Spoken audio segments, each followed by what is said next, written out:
This is a list of 5 things that I've either always carried when traveling and camping and overlanding, or I've kind of upgraded to, I think, just 2 of the items I'm going to mention that I'd recommend to anyone getting started, especially if you do it a lot. So just remember, this is my opinion. There's tons of people that are going to disagree with me. There's even more that might agree with me.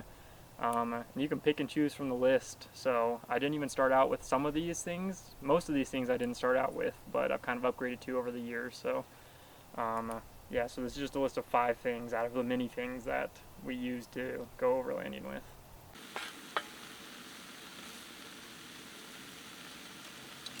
The first item on the list is going to be this Timbo tusk. If you don't know what a Timbo tusk is, it's basically just this stove top. It's got a skittle, and it's just a little concave right here.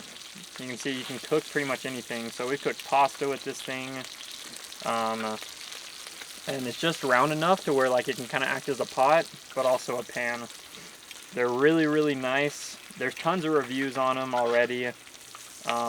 Brand new, these things are, if you get like a bunch of different options that I have with like the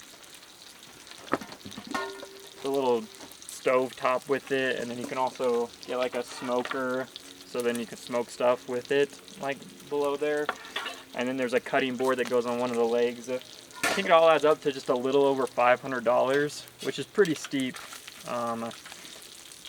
We got lucky.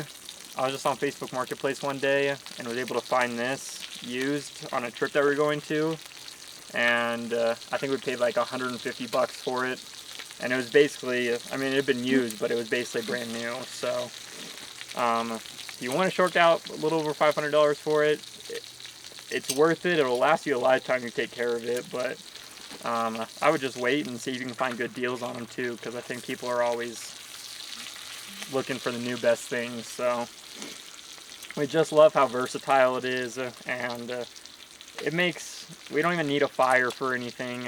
We don't need like a drop down tabletop, just because those are all get expensive really quick. So just hooks up to a little propane stove right here, and it cooks everything, and you can keep stuff warm on the outside here too. So cooking bacon right now, right after I'm done with this, clean it off a little bit, and I'll go right to eggs.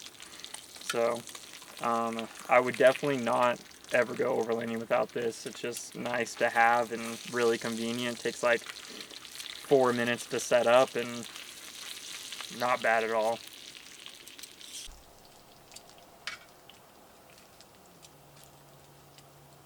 So the second thing that we wouldn't go overlanding without is some kind of water jug. This is just off Amazon. I think it was like $30. It's nice because it has a nozzle and like a little like air thing, so when you're actually pouring water out, it actually comes out fast. It's a cheap one. Some people have really expensive ones that they put on, like roto packs and different things like that. Whatever you get, like, it doesn't really matter what it is, just as long as you get one.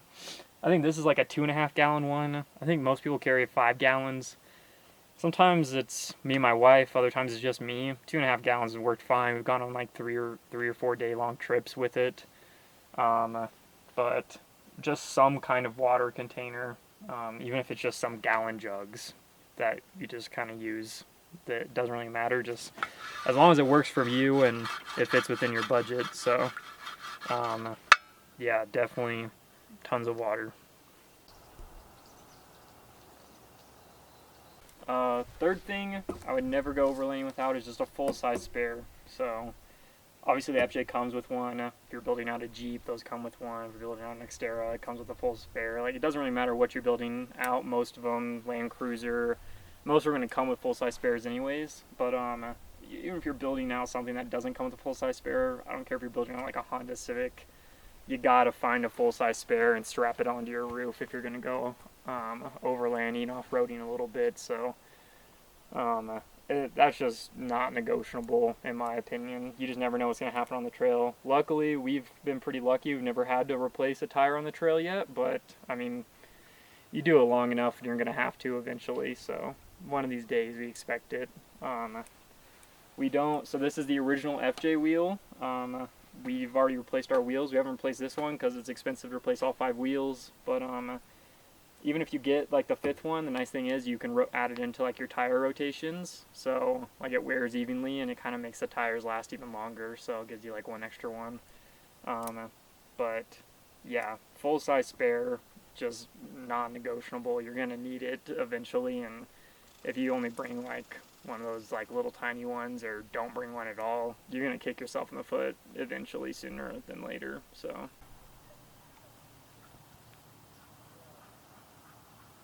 fourth thing,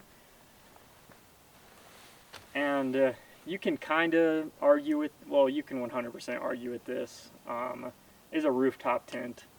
There's a bunch of controversy whether like you really need them or not. Do you really need it? No. You can make a hammock work, you can make a tent work, you can make whatever you want work. And I have in the past. I've done hammocking, I've done tent for a long, long time. And I already have a review on this whole rooftop tent. It's just a little quick one, but I found this on a really good deal. And it's not the best rooftop tent. We've had a few little problems, and it's kind of annoying in some cases with how it's built. But a rooftop tent in general is convenient. I mean, this is up and ready to go within 5 minutes after I put all the bedding and stuff in there. It's low profile. It's like 4 inches thick once I get it closed. It's not heavy. It's like 90 pounds. There's heavier ones out there.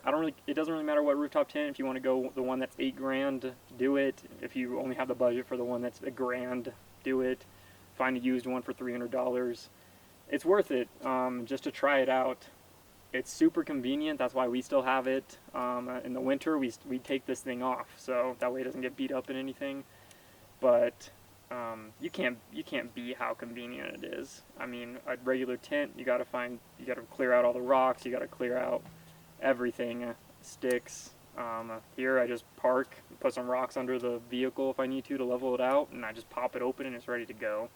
So for that reason, I'll probably never go overlanding again without a rooftop tent, unless like I really need to, or like there's only going to be trees around and I might put a hammock up or something. But as far as the rooftop tent's concerned, I personally will never go again without it.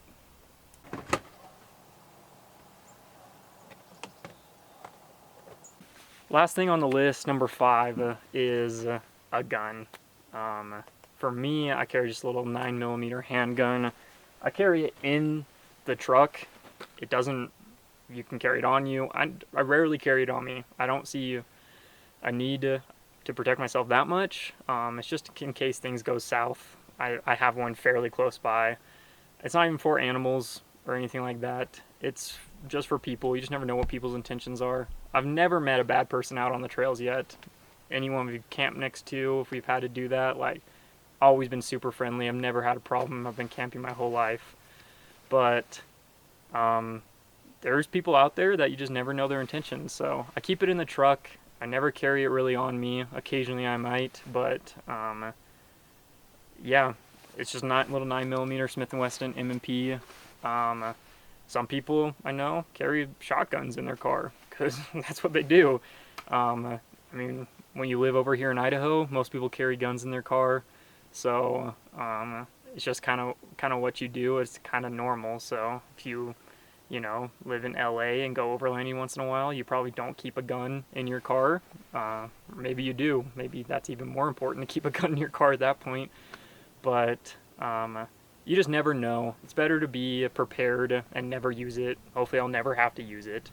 I never plan on using it, but it's better to be prepared than to find yourself that you might need one in a sticky situation and realize you don't have one. So it doesn't mean just go out and buy a gun if you've never used a gun before. Go to courses. There's usually free courses around wherever you live that people will put on. Go to gun range, practice, shoot. Where we go to college, there's like tons of space and free shooting ranges like 20 minutes outside of where we live. So been shooting there a bunch, and yeah, just be safe about it if you will carry one. I do think everyone should, in my opinion, but again, that's totally up to you. So that was 5 things that I always carry when overlanding. There's more that I always carry. These 5 things weren't in order, so I don't prefer one or the other. They're just things I always have in the FJ whenever we travel. If you did like this video, go ahead and check out my YouTube page. We have more like overlanding based content there, and then some reviews as well. So thank you so much for watching.